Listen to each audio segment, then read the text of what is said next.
Dans la dernière vidéo, on a vu différents types de régimes dans le monde, différents types de régimes politiques. Sauf que aujourd'hui, je voulais parler avec vous du régime français, de la politique en France. Est-ce que nous sommes une démocratie? Et je vous donne la réponse, enfin mon avis personnel dès le début de cette vidéo. Je trouve pas qu'on est en démocratie et ça va être le but de cette vidéo. Je vais vous montrer les différentes institutions en France et je vais vous montrer aussi et surtout pourquoi la France n'est pas une démocratie, à mon avis.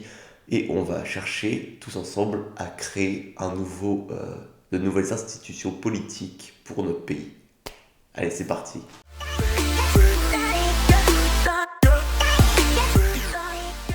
La France est un régime semi-présidentiel, c'est-à-dire que le gouvernement, c'est-à-dire les ministres, dépendent du président de la République, car c'est lui qui les nomme, mais dépendent aussi et surtout de l'Assemblée nationale. Si l'Assemblée nationale rejette ce gouvernement, eh bien il peut être démis de ses fonctions. Le président doit créer une nouvelle assemblée.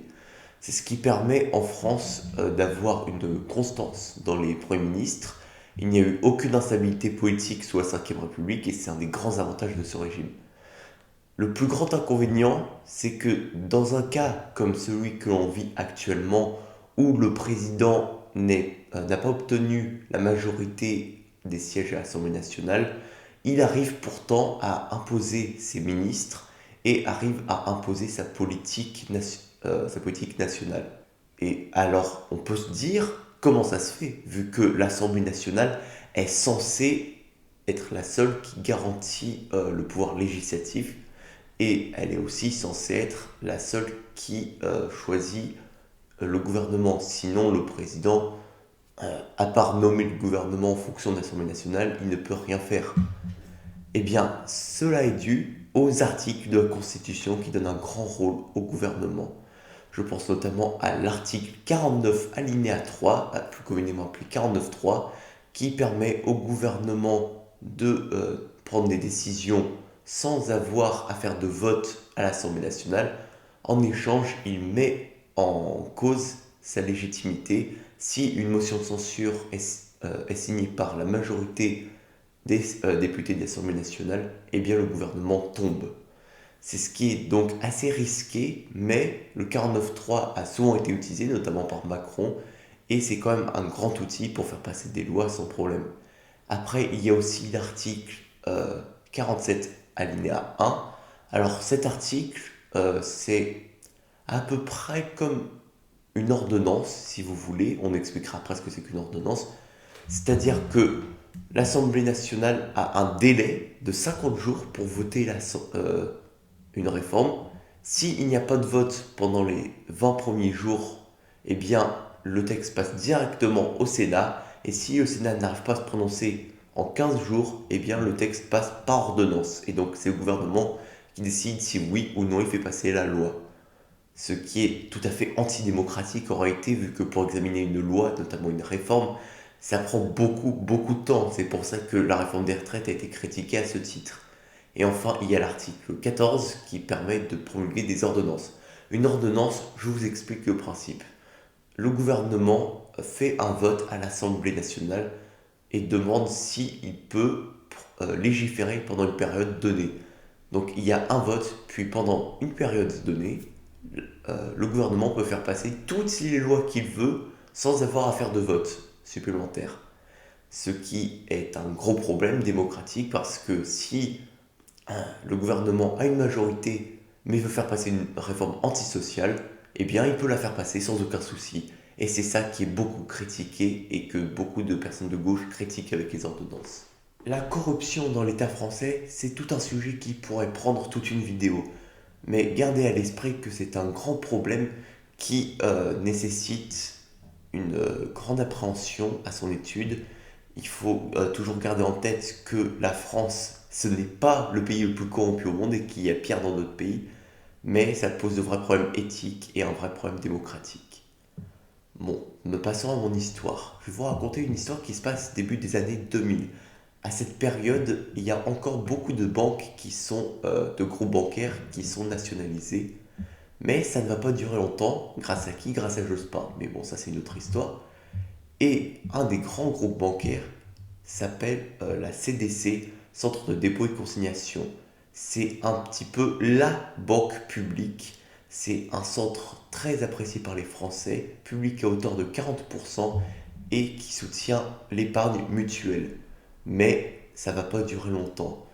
En effet, les caisses d'épargne, un des groupes de ce géant, décide de s'auto-privatiser, entre guillemets, en fondant avec les banques populaires la BPCE, ou à l'époque le projet Natixis.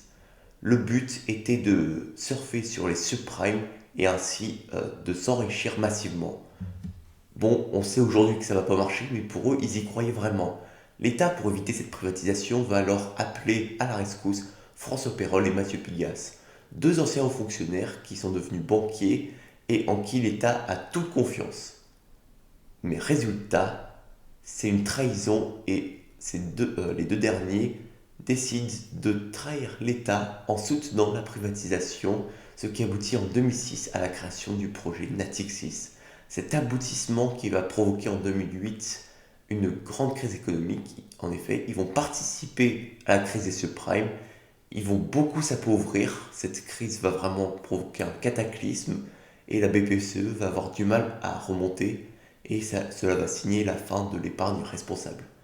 Pour vous dire, à l'époque, les caisses d'épargne avaient le monopole du livret A qui était censé servir à investir dans les HLM. C'était donc un grand projet, c'était un grand ensemble qui était nécessaire à la social-démocratie française. Et Mathieu Pigasse et François Pérolle ont décidé d'abandonner ce groupe, d'abandonner la CDC pour décider d'un avenir bancaire, d'un avenir libéral pour cette banque. Et on en connaît la suite. La BPCE est aujourd'hui un empire bancaire qui a totalement oublié le mutualisme et qui aujourd'hui a des aspirations très libérales. Alors là, je vais vous présenter mon projet, mais vous faites ce que vous en voulez. Donc, pour le pouvoir législatif, je vous propose une chambre haute, c'est comme le Sénat actuellement, au pouvoir réduit à la défense des collectivités territoriales et à leur intérêt. Ils ne pourront plus légiférer comme ils le faisaient jusqu'à maintenant. Ensuite, une chambre basse élue à la proportionnelle, élue tous les 4 ans. Les groupes parlementaires doivent faire au moins 50 députés.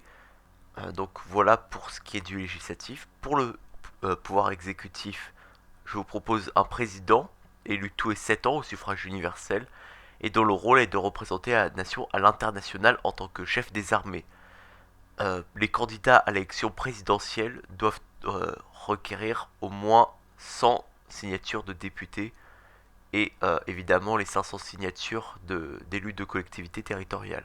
Pour ce qui est de l'exécutif en dehors du président, c'est-à-dire du gouvernement et des ministres, je propose un comité exécutif dont le nombre de sièges représente le nombre de ministres et est décidé par le président de la République. La tête de liste du premier groupe devient président du comité exécutif et doit répartir les sièges entre tous les groupes. C'est-à-dire que les moins grands groupes ont le moins de ministères, mais tous les groupes doivent être représentés.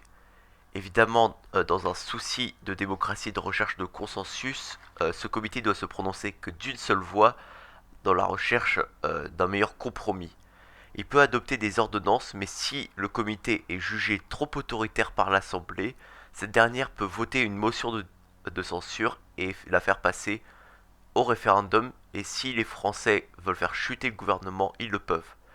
Si c'est le chaos, le président peut, sur validation de la Chambre haute, proposer un nouveau président du comité exécutif. Donc voilà ce que je propose. N'hésitez pas à enrichir ce projet dans les commentaires. En tout cas, j'espère que cette vidéo vous a intéressé. N'hésitez pas à la liker, à la partager. Comme d'habitude, quoi. Allez, ciao!